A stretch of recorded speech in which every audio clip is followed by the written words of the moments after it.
Hello MotoGP fans, welcome back to ZNGP Today. Ducati's dominance in MotoGP over recent seasons has been underpinned by their relentless evolution of the Desmosedici bike. As Marc Márquez joins the factory team alongside Francesco Bagnaia for 2025, the GP25 emerges as Ducati's latest weapon. Developed to be competitive across all tracks while leveraging Márquez and Bagnaia's feedback, the GP25 aims to build on the strengths of its predecessors while adapting to the riding style of its newest star. Ducati test rider Michele Pirro shared insights into how the machine is tailored to suit both riders. Fresh off clinching his maiden MotoGP World Championship in 2024, Jorge Martin faces a pivotal decision heading into the 2025 season: whether to adorn the prestigious number 1 plate on his Aprilia RS-GP. The decision carries both legacy and pressure, as Martin prepares for a new chapter with Aprilia. The topic has sparked public debate, including a lighthearted jab from Ducati's Davide Tardozzi, which Martin responded to with characteristic humor. KTM, one of Austria's most renowned motorcycle manufacturers, has officially filed for bankruptcy, with debts nearing €2.9 billion. The financial crisis threatens over 3,600 jobs and has sent shockwaves through the industry. Gerald Dernbeck reports on this major development. Don't forget to click subscribe button and the bell icon for MotoGP news update.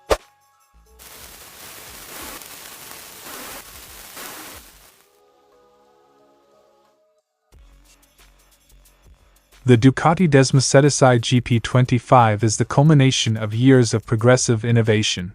Following the successful GP24, which proved to be competitive across the 2024 calendar, the GP25 aims to fine-tune existing strengths while addressing specific rider needs. The GP25 is even more of a racer bike. We've fixed some things for Pecco, Bagnaia, and those changes may also suit riders like Marc Márquez. It might have characteristics that favor strong breakers like them. The bike maintains the essence of the Desmosedici lineage, which consistently delivers high performance, but Ducati's incremental approach ensures even minute improvements are maximized. The idea is always to take a step forward, even if it's just finding half a tenth of improvement on a bike that's already great. That difference can prove critical. Márquez's debut with Ducati in 2024 on the GP23 at Gresini showcased the Spaniard's resilience and adaptability. Despite an initial adjustment period, Márquez delivered impressive results, demonstrating his ability to mold his aggressive riding style to Ducati's machine. However, moving to the factory team for 2025 introduces new expectations and responsibilities, including mastering the more refined GP25. Márquez adapted to the GP23 as the season progressed. With the GP25, he'll have the advantage of starting fresh alongside the factory team. The updates align well with his riding strengths, especially in braking stability, an area critical to his style. Ducati's primary goal remains building a bike that is adaptable to every circuit, a philosophy that Márquez is well equipped to exploit. One of the most intriguing aspects of the 2025 Ducati setup is the pairing of Márquez and Francesco Bagnaia. As a former champion and seasoned Ducati rider, Bagnaia's influence on the development of the GP25 has been significant. Early testing sessions revealed a surprising alignment between the two riders' feedback. Márquez and Bagnaia seem to have the same sensations on the bike. When it comes to setups, it's like they're the same person. This is a major advantage because it allows the team to move in a unified direction with development, Pirro revealed. Bagnaia's methodical and precise riding complements Márquez's dynamic aggression, creating a dual threat for Ducati's rivals. While Bagnaia focuses on refining consistency, Márquez's ability to extract performance in unpredictable scenarios provides a potent mix. The GP24, widely regarded as one of Ducati's most versatile bikes, laid the foundation for the GP25's design.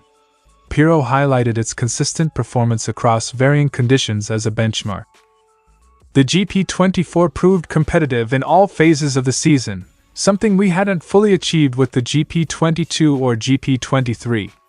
The goal with the GP25 is to maintain that level while addressing specific areas where we can improve. One such area of focus is braking, a key strength for riders like Márquez and Bagnaia. By enhancing the bike's braking performance, Ducati aims to provide both riders with the confidence to push harder into corners, a hallmark of Márquez's riding style. As Ducati readies itself for the 2025 season, the stakes are higher than ever. With Márquez joining the fold and Bagnaia determined to reclaim the title he lost in 2024, the factory team faces internal and external pressures. It's not easy to find that half a tenth to improve a bike that is already very good.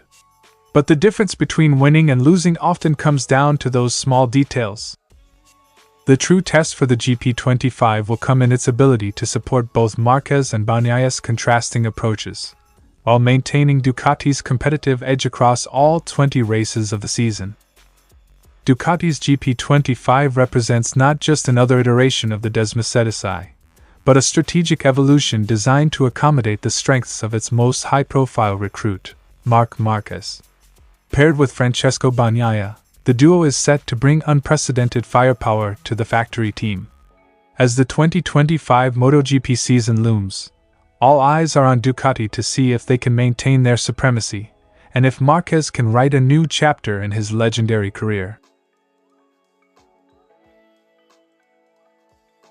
Running the number 1 plate is a rare honor in MotoGP, reserved for the reigning world champion. However, it comes with the added pressure of defending the title. Francesco Bagnaia remains the only rider in the MotoGP era to successfully retain the championship, while bearing the number 1, achieving back-to-back titles in 2022 and 2023. Jorge Martin, currently listed with his traditional number 89 on the provisional 2025 entry list, has yet to make a definitive choice. It's a big responsibility to have the number 1. Not a lot of people have one again with it. If I take it, I'll have plenty of images of it in my house. But if I don't maintain it for the future, I don't care. It's about what happens on track. Martin told MotoGP.com.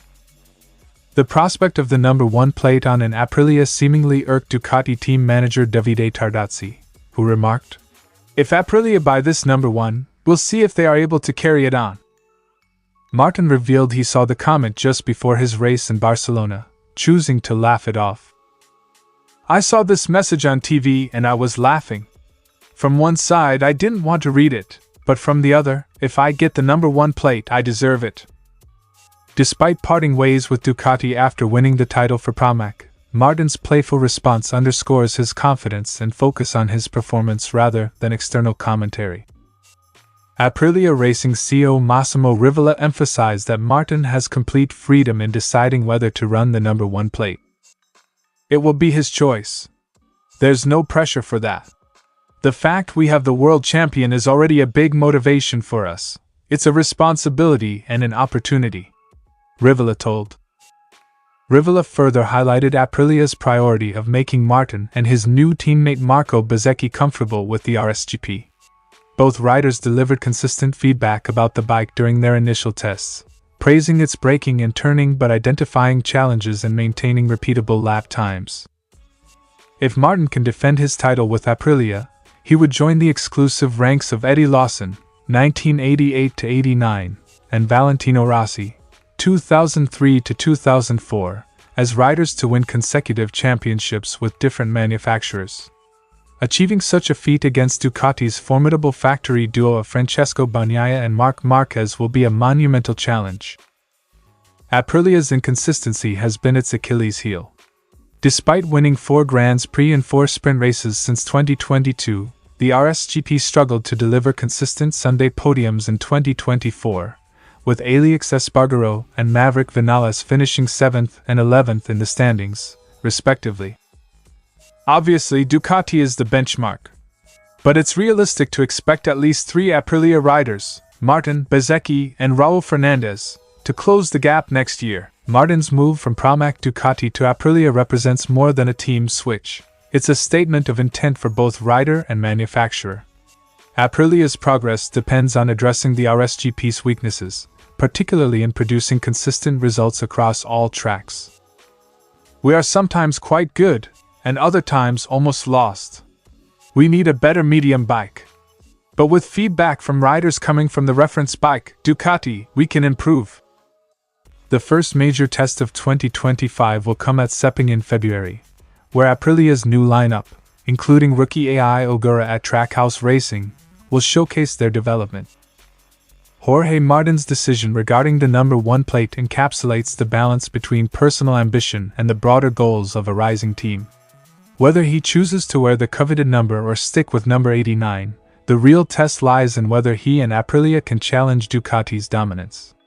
With rivals like Bagnaia and Márquez in peak form, Martin's path to glory will demand both consistency and innovation, qualities that Aprilia must deliver to maximize their world champion's potential. On Friday, KTM AG and 2 subsidiaries, KTM Components GmbH and KTM Forschungsunientwicklungs GmbH, filed for bankruptcy with personal liability at the regional court in Riedem im Kreis, Austria. The staggering €2.9 billion debt affects 3,623 employees and over 2,500 creditors. Key details from the filing include €1.8 billion in debts tied to KTM AG alone, €1.3 billion owed to Austrian banks, €365 million to suppliers, and €40 million in unpaid wages. This marks the largest bankruptcy in Austria this year, with creditors expected to receive just 30% of their claims under a proposed restructuring plan. I expect clear answers from KTM as to how it was possible to move so quickly from a profitable situation with good prospects to a restructuring procedure. Quote from Austrian Minister of Labor and Economics Martin Kocher. For KTM's workforce, the situation is dire. November salaries and Christmas bonuses remain unpaid, though KTM has committed to dispersing December wages next week. Additionally, 500 jobs will be cut by year-end, and production at the Mattighofen plant will halt in January and February. Support measures are being coordinated by the Austrian Public Employment Service, AMS, and regional authorities. However, state aid laws limit the government's ability to intervene directly.